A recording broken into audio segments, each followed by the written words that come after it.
মনোবীক্ষণ polyclinic, চিকিৎসার জগতে এক দশক। এখন এখানে সব বিষয়ে ডাক্তারবাবু একসাথে তলায়। ফোন করুন 7477799515 এই নম্বরে। নদী ভাঙন ইস্যুতে ফের কেন্দ্রকে দোষারোপ করলেন মুখ্যমন্ত্রী মমতা বন্দ্যোপাধ্যায়। বর্ষা আসতেই ফারাক্কা শামশেরগঞ্জে ফিরছে ভাঙন আতঙ্ক। তার আগে ফের ভাঙন নিয়ে সরব মুখ্যমন্ত্রী। সোমবার নবান্নয় সাংবাদিক সম্মেলন থেকে ভাঙন নিয়ে কেন্দ্রকে দোষারোপ করছেন মুখ্যমন্ত্রী। অভিযোগ তুলেছেন কেন্দ্রীয় বরাদ্দ না দেওয়ার।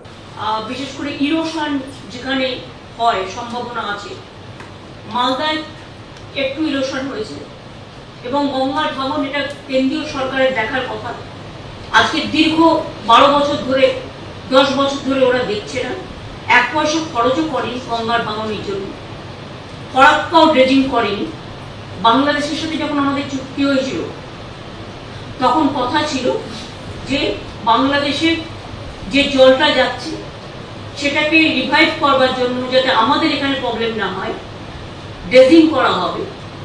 এবং ভাঙন যেটা হচ্ছে ইরোশন, সেই ভাঙনে অনেক বাড়ি তলিয়ে গেছে গঙ্গার ভাঙনে, সেই বাড়িগুলোকে তৈরি করে দেওয়া হবে। এলাকার উন্নয়নের জন্য একটা 700 কোটি টাকার প্যাকেজ তখন তৈরি হয়েছে।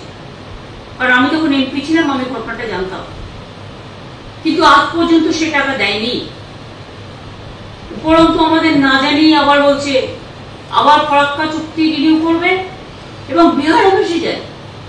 ফরাক্কা যে ড্রেজিং করে না, শুধু বাংলার একটা ক্ষতি হয় তা না, বিহারটাও কিন্তু ভেসে যায়। রতুয়াতে নদী ভাঙন হয়েছে, যার জন্য 25-30টা ফ্যামিলিকে শিফট করতে হয়েছে। কিন্তু ভাঙন ফরাক্কার জন্য আমি যতদূর জানি, সুতি, ধুলিয়ান, এইসব জায়গাগুলো যেগুলো ফরাক্কার আশেপাশে, তাদের কিন্তু প্রতি বছরই এটা কিন্তু ফেস করতে হয়। আমি আগাম বলে দিচ্ছি, তার কারণ যত পরে এটা না বলতে পারে যে কেউ জানতো না।